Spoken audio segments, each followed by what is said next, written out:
Hey guys, welcome to Contest Prep University. I'm Klemczewski with Adam Atkinson, and we've got a fun new series. We're going to give you a syllabus.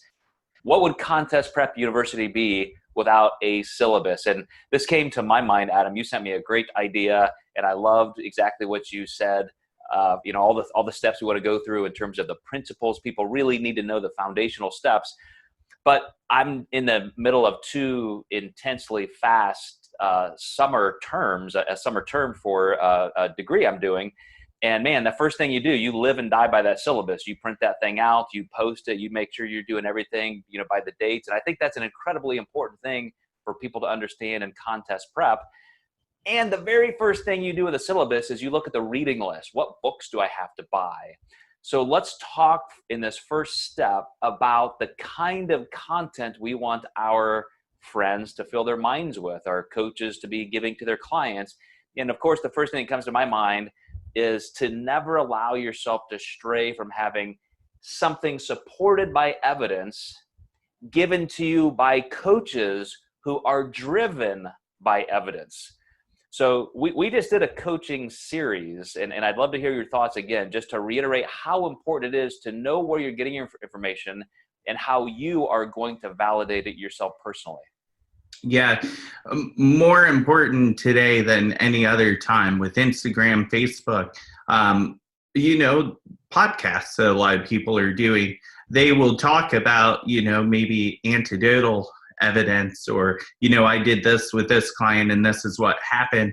But a lot of times they don't have the research to back it up. And I've even seen, these coaches say, well, I read a lot of books. And I'm like, well, what books are you reading? Like, share your sources. So it's just like math. Show your work. Show us how you got this answer. And I think, it's a really good way to lure people the wrong direction by just stating your opinion. And there are things that are not scientifically proven yet, but there is a lot of research that gives us the option to make an educated decision on what you're presented with. And I know you and I are the first ones to go to PubMed or Google Scholar or Plus One, and we're gonna look at those legitimate research sites. But in terms of our own industry, who are the voices you trust the most, and where do you go? I think of Eric Helms and Trexler and everybody involved with MASS, our own global nutrition coaching mastermind. You've got people doing research in the exercise science world like Brad Schoenfeld. If you could just boil it down to kind of a short list of here are the people you need to double check with, who would that be? Yeah, so Lane Norton was huge with my development in even getting into a scientific-based approach. You, of course, and then that led me to Eric Helms, and then also Bill Campbell. I actually got to work with Eric Trexler over at Beyond Limits Training back in the day.